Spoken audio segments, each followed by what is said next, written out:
لە ڕۆژی جیهانی تەندروستی دەرونیدا چارەسەرکارێکی دەرونی ئاشکرای دەکات بژێوی خەڵک و دواکەوتنی موچە و خراپی باری دارایی وڵاتیان بەگشتی هۆکارێکە بۆ تاکی کورد ڕوبەڕووی نەخۆشی دەرونی بووتەوە.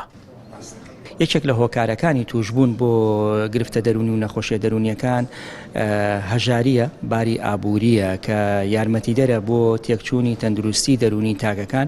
ئەمڕۆژ کوردستان بەداخەوە دەناڵێنێت بەدەست ئەو گرفتەوە ئەوە نزیکەی 3-4 مانجێکە کە موچەخۆرانی کوردستان کە موچیان پێ نەدراوە کاریگەری لەسەر خێزانەکان دروست کردووە ناتوانن پێداویستیەکان دابینکەن، ناتوانن پێداویستی خێزانەکانی خۆیان خودی خۆیان ئەوانەی کە گرنگن بەلایەنەوە خۆشگوزەرانی ئەدەن بە کەسەکان گەشتەکانیان و سەردانکردن بۆ دەرەوە ئەمانە هەر هەمووی بۆتە هۆی هۆکارێک بۆی ئەم کەسەیە بەردەوام لە بیرکردنەوەی یەکدابێت سەبارەت بەو ناڕەحەتیانی ژاوە چۆن بتوانێت جارێکی کە پلانی ژیانی داڕێژێتەوە بەو نەبوونی داهاتێک.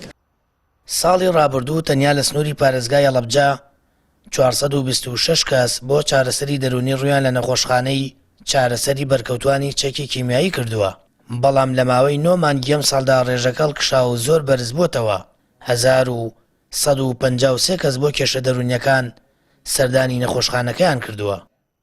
ئامارەکان ڕوو لە زیادبوونە بەداخەوە ساڵی پار لە 2023 تەنها 426 کەس سەردانی نەخۆشخانەیان کردووە. بەڵام لەم ساڵدا لە 9 مانگی ڕابردوودا 1153 کەس سەردانی نەخۆشخانە بەرکەوتوانی چەکی کیمیاییان کردو لەلایەن پزیشکی پسپۆڕی دەرونیەوە بینراون. ئەمەش پێمان دەڵێن کە ئامارەکان 2 قات زیادی کردووە. بەپی ئامارەکان 800 ملیۆن کەس لە جیهاندا بەدەست نەخۆشیە دەرونیەکانەوە دەناڵێنن.